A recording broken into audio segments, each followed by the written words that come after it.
नमस्कार, मैं doctor Pushkar Dwivedi, cancer expert. आज आपसे ब्रेस्ट कैंसर के विषय में कुछ बात करने आया हूँ। एक्चुअली अक्टूबर को प्रत्येक वर्ष ब्रेस्ट कैंसर अवेयरनेस मंथ के रूप में मनाते हैं। इसीलिए आज के दिन मैंने सोचा इस विषय पे कुछ आप लोगों से बात की जाए।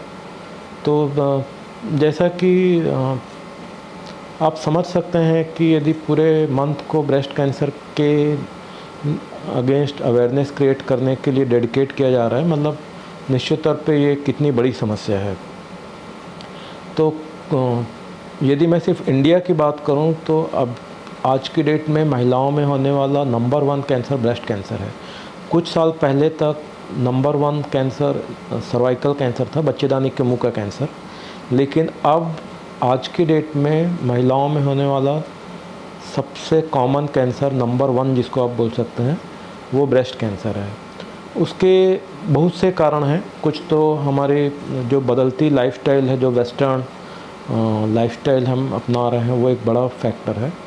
पर वो एकमात्र फैक्टर नहीं है, और भी रीज़न है।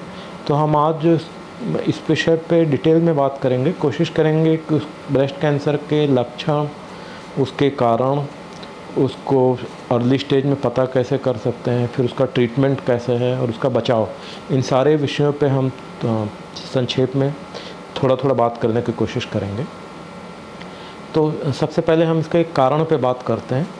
तो कारण कुछ मोटे मोटे 4-5 बिंदु हैं जिस पे हम कारण को समझ सकते हैं।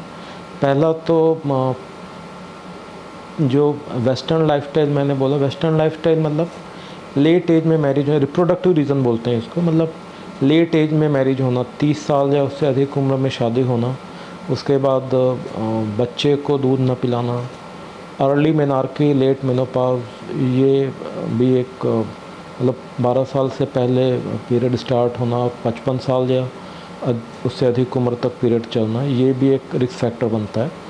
ओबेसिटी, वेट ज़्यादा होना, ये भी ब्रेस्ट कैंसर के लिए एक रिस्क फैक्टर है। वैसे ही हार्मोन रिप्लेसमेंट थेरेपी, जो HRT बोलते हैं, जिसमें कि एस्ट्रोजन प्रोजेस्टेरॉन दिया जाता है, उसमें मेनली एस्ट्रोजन ज़्यादा डैमेज करता है, ये भी एक ब्रेस्ट कैंसर के लिए कारण बनता है। एल्कोहल कंजम्पशन करना, ये भी ब्रेस्ट कैंसर के लिए रिस्क फैक्टर है। फिज़िकली इनएक्टिव रहना, ऐसा देखा गया है कि जो महिलाएं फिज़िकली एक्टिव होती हैं उनमें कैंसर का रिस्क कम है बनिस्बत कि वो महिलाएं जो सेडेंट्री लाइफस्टाइल अपनाती हैं, ज़्यादा फिज़िकली एक्टिव नहीं होती हैं। ज़्यादा फिज़िकली एक्टिव नहीं होने की वजह से वो ओवरवेट का भी शिकार होते हैं, और ओवरवेट होने से ब्रेस्ट कैंसर होने का रिस्क भी बढ़ता है। और जेनेटिक्स भी एक बड़ा फैक्टर है, मतलब यदि माँ को कैंसर है तो बेटी को कैंसर होने का रिस्क बढ़ जाता है। माँ को या सिस्टर को या मौसी को या नानी को, मतलब फर्स्ट डिग्री या सेकंड डिग्री रिलेटिव्स में कहीं भी यदि ब्रेस्ट कैंसर की हिस्ट्री है तो आनुवंशिकी कारण ब्रेस्ट कैंसर का बढ़ जाता है। इसके लिए एक जीन होता है जिसको कि BRCA1 BRCA2 जीन बोलते हैं। ये बेसिकली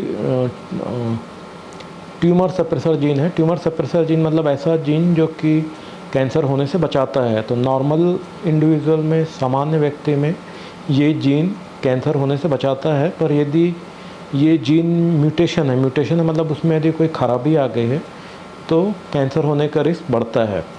अब अच्छी बात है कि हमारे पास आज की डेट में टेस्ट अवेलेबल हैं जिससे कि हम ये पता कर सकते हैं। BRCA1 BRCA2 टेस्ट ब्लड में टेस्ट होता है और उससे म्यूटेशन है कि नहीं इसको पता किया जा सकता है। और यदि म्यूटेशन है तो उसके लिए फिर प्रिवेंटिव सर्जरी की जाती है, जिसमें कि ब्रेस्ट और ओवरी दोनों को निकाला जाता है। प्रोफाइलेक्टिक मैस्टेक्टोमी एंड ऊफरेक्टोमी किया जाता है, ऑफ कोर्स फैमिली कंप्लीट होने के बाद 30 साल या 32 साल के बाद। पर ऑफ कोर्स यदि ये चीज़ पता चल जाए कि किसी महिला में BRCA म्यूटेटेड है तो उसको आने वाले समय में जो कैंसर होने की संभावना लगभग 100% है। उससे बचाव के कई सारे तरीके आज की डेट में उपलब्ध हैं। तो आनुवंशिकी भी एक ब्रेस्ट कैंसर में बड़ा रिस्क फैक्टर है, खासकर कि यदि परिवार में जो पहला कैंसर हुआ है माँ को या बहन को, वो 40 साल या 30 साल की उम्र में हुआ है, मतलब यदि कम एज में कैंसर हुआ 30 साल या 40 साल की उम्र में, तो इसके आनुवंशिक होने का रिस्क बढ़ जाता है बनिस्बत की जो एजेड पॉपुलेशन में होता है 60 साल या 70 साल की उम्र में।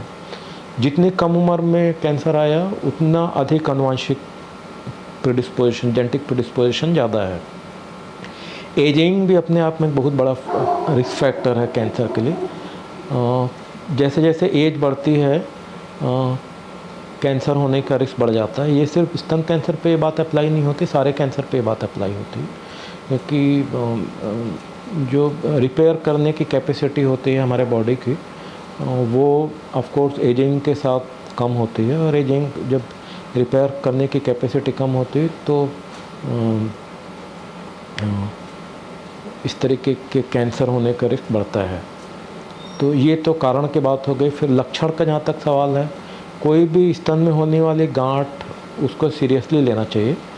हालांकि हर गांठ कैंसर नहीं होती, ये बात समझने वाली बात है, पर यदि गांठ है तो उसको सीरियसली एड्रेस करना चाहिए। तो कोई भी साइज़ में चेंज आ रहा है, शेप में चेंज आ रहा है, निपल में या ब्रेस्ट में, या कोई अनयूजुअल डिस्चार्ज है, तो उसको ब्रेस्ट कैंसर का लक्षण मान के चलना चाहिए। है नहीं है वो तो आप डॉक्टर के पास जाएंगे तो वो टेस्ट करके पता करेगा।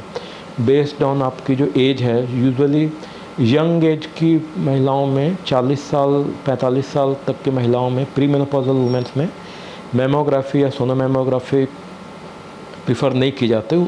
यंग एज की महिलाओं में MRI ब्रेस्ट प्रिफ़र किया जाता है, और जो पोस्ट मेनोपॉजल वुमेन्स हैं 45 साल या उससे अधिक उम्र की महिलाओं, उनमें मैमोग्राफी ज़्यादा प्रिफर्ड तरीका है कैंसर पता करने का। दूसरा तरीका है ब्रेस्ट सेल्फ एग्जामिनेशन या clinical breast examination. Breast self examination में मतलब महिलाएं स्वयं अपने शरीर को लेकर सचेत रहें और बीच बीच में अपने शरीर को हाथ लगा के देखते रहें कि कहीं कुछ गांठ वगैरह तो नहीं है। वो नहाते समय या जब भी आपको समय मिले अपने शरीर के प्रति सचेत रहिए। हम बोलते हैं कि अपने बॉडी को लेकर अवेयर रहिए, ये आपको पता रहना चाहिए कि कहीं कुछ गड़बड़ तो नहीं हो रहा है, और यदि ऐसा कुछ है तो उसको लेके थोड़ा सा सचेत रहिए ताकि हम चीज़ों को अर्ली स्टेज में पिकअप कर सकें। ये तो उसके लक्षण और उसको पता करने के तरीके की बात हुई। फिर मान लीजिए यदि पता चल गया कि भाई इसमें कैंसर है, तो फिर उसको सवाल आता है कि इसमें अब आगे कैसे बढ़ा जाए। तो आगे बढ़ने के लिए पहले तो हम FNAC और बायोप्सी नाम की जांच कराते हैं, ये कंफर्म करने के लिए कैंसर ही है कि कुछ और है। एक बार उसमें कंफर्म हो गया कि कैंसर है तो फिर नेक्स्ट स्टेप होता है स्टेजिंग करना, पता करना कि कौन सा स्टेज है। तो स्टेज पता करने के लिए 2-3 तरीके हैं। CT स्कैन या PET स्कैन नाम की जाँच कराते हैं। CT स्कैन छाती या पेट का, एब्डोमेन या चेस्ट का CT स्कैन करते हैं, या कुछ केसेस में यदि CT स्कैन कंक्लूसिव नहीं है तो PET स्कैन नाम की टेस्ट होती है। यहाँ मैं ये स्पष्ट करना चाहूँगा कि हर मरीज को PET स्कैन की आवश्यकता नहीं है। किस पेशेंट का काम सिर्फ CT स्कैन में चल जाएगा, किस पेशेंट का काम सोनोग्राफी एक्सरे में चल जाएगा, किस पेशेंट का काम PET स्कैन में चलेगा, ये आपका जो ऑन्कोलॉजिस्ट है, जो कैंसर एक्सपर्ट है, वो डिसाइड करेगा, क्योंकि हर पेशेंट की रिक्वायरमेंट अलग होती है। उससे बाद जब स्टेज डिसाइड हो गया तो फिर ट्रीटमेंट की बात होती है। समान तौर पर अर्ली स्टेज में जो ट्रीटमेंट है वो सर्जरी होती है, मोस्टली BCS करते हैं, ब्रेस्ट कंजर्विंग सर्जरी। और एडवांस स्टेज में जो है उसमें या तो MRM होता है, मॉडिफाइड रेडिकल मास्टेक्टोमी, या यदि स्टेज 4 हो गया है तो फिर उसमें कीमोथेरेपी या टारगेटेड थेरेपी दिया जाता है। फिर ऑपरेशन करने के बाद जो सैंपल भेजा जाएगा उसकी जो हिस्टोपैथोलॉजी है, उससे हिस्टोपैथोलॉजी वाली स्टेजिंग होती है। उसके बेसिस पे ये डिसाइड होता है कि फ़र्दर आगे ट्रीटमेंट क्या करना है, मतलब कीमोथेरेपी करना है कि रेडियोथेरेपी करना है कि हार्मोनल ट्रीटमेंट करना है। तो आउटकम बेसिकली या 5 ईयर सर्वाइवल बेसिकली इस पर डिपेंड करता है कि स्टेज क्या है और बायोलॉजी क्या है। तो स्टेज के विषय में तो मैं बता चुका हूँ। बायोलॉजी मतलब कैंसर के टिश्यू पे उसकी बायोलॉजी, मतलब वो कैंसर एग्रेसिव है कि कम एग्रेसिव है कि ज़्यादा एग्रेसिव है, ये पता करने के लिए कुछ टेस्ट होते हैं जिसको हम ER-PR HER2 और आजकल Ki-67 भी करते हैं। ये टेस्ट से ये पता चलता है कि ये कैंसर आने वाले समय में किस तरीके से बिहेव करने वाला है। ER-PR मतलब एस्ट्रोजन प्रोजेस्टेरॉन है, HER2 एक और रिसेप्टर है। ये तीनों रिसेप्टर पॉजिटिव हैं कि नेगेटिव हैं, इसके बेसिस पे डिसाइड होता है कि इस